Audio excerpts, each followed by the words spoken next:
ഇത്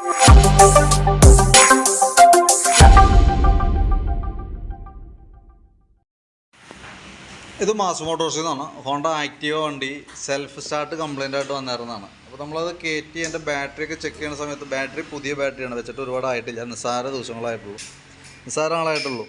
2024 മേക്ക് ബാറ്ററിയാണ്. എനിക്ക് തോന്നുന്നു ജനുവരിയിലൊക്കെ ആയിരിക്കണം ബാറ്ററി മാറ്റിയിട്ടുണ്ടാവുക. അപ്പോൾ നിലവിൽ നമുക്ക് വരുമ്പോൾ ബാറ്ററി ചാർജ് കുറവായിരുന്നു. നമ്മൾ ബാറ്ററി ഫുൾ ചാർജ് ചെയ്ത് നോക്കുന്ന സമയത്ത് 1290 വരെ അതിൻ്റെ റേഞ്ച് കാണിക്കുന്നുണ്ട് വോൾട്ടിൻ്റെ കേട്ടോ.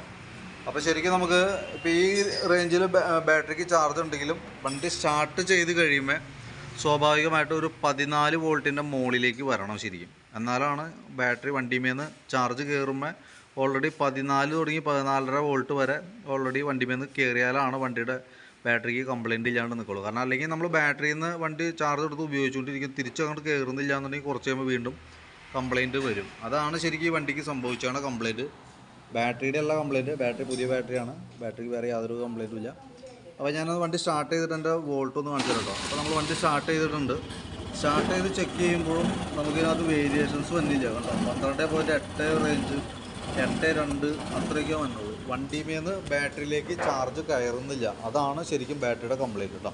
ബാറ്ററിയുടെ കംപ്ലയിൻ്റ് അല്ല, വണ്ടിയുടെയാണ് ശരിക്കും കംപ്ലയിൻറ്റ്. വണ്ടിയുടെ ഇലക്ട്രോണിക് കമ്പോണൻസ് വെച്ചിട്ട് ഇതിനകത്തേക്ക് ചാർജ് കയറുന്നതിൻ്റെ ആ ഒരു ചാർജ് കറക്റ്റായിട്ട് കയറുന്നില്ല എന്നുള്ളതാണ്. അത് റെക്ടിഫയറിൻ്റെ ആവാം, അതല്ലെങ്കിൽ സ്റ്റാർട്ടർ കോയിലിൻ്റെ വരാം. അത് നമുക്ക് മാറ്റി വെച്ച് നോക്കിയാലാണ് കൃത്യമായിട്ട് അറിയാൻ പറ്റുള്ളൂ.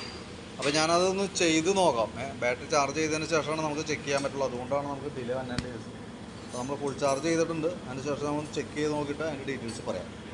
നമ്മുടെ വണ്ടിയുടെ നിലവിൽ കംപ്ലയിൻ്റ് എന്ന് വെച്ചാൽ ഈ റെക്ടിഫയർ യൂണിറ്റാണ് കംപ്ലയിൻറ്റ് കേട്ടോ. ഇവിടെ നോക്കുമ്പോൾ അറിയാം ഇതിൻ്റെ ഈ ഒരു പിന്ന് ഉരിയിരിക്കുന്നുണ്ടോ, ഇതാണ് റെക്ടിഫയർ യൂണിറ്റ് എന്ന് പറഞ്ഞത്. ഇതിൻ്റെ ഈ പിന്ന് ഇവിടെ വന്നത് ഓവർ ഹീറ്റിങ് വന്നിട്ട് ഉരുകിപ്പോയിട്ടുണ്ട്. അത് ഇതുമ്മേ നോക്കുമ്പോൾ ഈ സോക്കറ്റുമ്പോൾ നോക്കുമ്പോൾ ഇതുമ്മേ കാണാം ആ ഒരു ചെറുതായിട്ടൊരു ലൂസ് കോണ്ടാക്റ്റ് പോലെ വന്നിട്ട് ഉരുകിപ്പോയതാണ്. അപ്പോൾ നിലവിൽ നമുക്ക് ഈ റെക്ടിഫയർ യൂണിറ്റ് മാറ്റി കഴിഞ്ഞാൽ അത് റെഡി ആയിക്കോളൂ കേട്ടോ. റെക്ടിഫയർ യൂണിറ്റ് ഞാൻ മാറ്റി പുതിയതൊരെണ്ണം എടുത്തിട്ടുണ്ട്. നമുക്ക് അതിന് റേറ്റ് വരുന്നതെന്ന് പറഞ്ഞാൽ 582 രൂപയാണ് നമുക്ക് അതിൻ്റെ പാർട്സിൻ്റെ റേറ്റ് വരാം. പിന്നെ നമുക്ക് അതിൻ്റെ ഫിറ്റിങ്ങിൻ്റെ എമൗണ്ട് വരും. അപ്പോൾ ഇത് സെറ്റ് ചെയ്തതിന് ശേഷം വണ്ടിയിലേക്ക് കയറുന്ന ചാർജിൻ്റെ അളവ് കൂടി കാണിച്ചു തരാം. ശരിക്കും 14 തുടങ്ങി 14.5 വരെയാണ് നമുക്ക് വരേണ്ടത്. ആ അളവും കൂടി കാണിച്ചു തരാം കേട്ടോ. ചാർജ് കയറുന്നത് കൂടി കാണിച്ചു തരാം. ഓക്കെ, നമ്മൾ പുതിയ യൂണിറ്റ് നമ്മൾ സെറ്റ് ചെയ്തിട്ടുണ്ട് കേട്ടോ. അതിനുശേഷം ഞാനൊന്ന് വണ്ടി സ്റ്റാർട്ട് ചെയ്തിട്ട് അതിൻ്റെ ഡീറ്റെയിൽസ് കാണിച്ചു തരാം. ഇപ്പം നിലവിൽ 13 വോൾട്ട് വരെ ഉണ്ട്. 13 വോൾട്ട് കാണിക്കും, 13.10 കാണിക്കുന്നുണ്ട്. അപ്പോൾ ഞാൻ സ്റ്റാർട്ട് ചെയ്യുമ്പോൾ നമുക്ക് ശരിക്കും പറഞ്ഞാൽ 14 തുടങ്ങി 14.5 ഉള്ളിൽ വരെയാണ് ശരിക്കും നമുക്ക് വരേണ്ടത് കേട്ടോ. 14.5 എന്നൊക്കെ പറയുമ്പോഴത്തേക്കും മാക്സിമം നമുക്ക് കുറച്ച് ഓടി കഴിയുമ്പോഴത്തേക്കും കറക്റ്റ് 14.5ലേക്ക് എത്തും. ഇതിപ്പോൾ നമ്മളൊന്ന് വണ്ടി സ്റ്റാർട്ട് ചെയ്യുമ്പോൾ വണ്ടിമേന്ന് കയറുന്ന അളവുണ്ട് ഇപ്പോൾ കാണുന്നത്.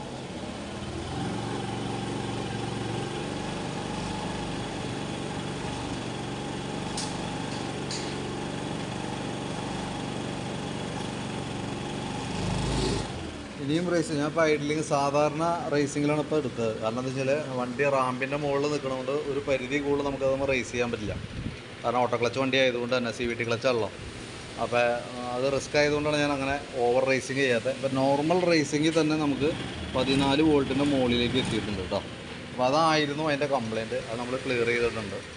അപ്പോൾ ഞാൻ അതിൻ്റെ ഒരു ഏകദേശം ഒരു എസ്റ്റിമേറ്റ്, നമുക്ക് പാർട്സിന് തന്നെ ആ റേറ്റ് വരുന്നുണ്ട്. പിന്നെ ഏകദേശം നമുക്കൊരു 200 രൂപ 250 രൂപയോളം നമുക്ക് അതിൻ്റെ ഫിറ്റിംഗ് ചാർജ് വരും. കാരണം നമുക്ക് ഫ്രണ്ട് ഫുള്ളായിട്ട് അഴിച്ചിട്ടുണ്ട്, ബാറ്ററി ഫുൾ ചാർജ് ചെയ്തിട്ടുണ്ട്.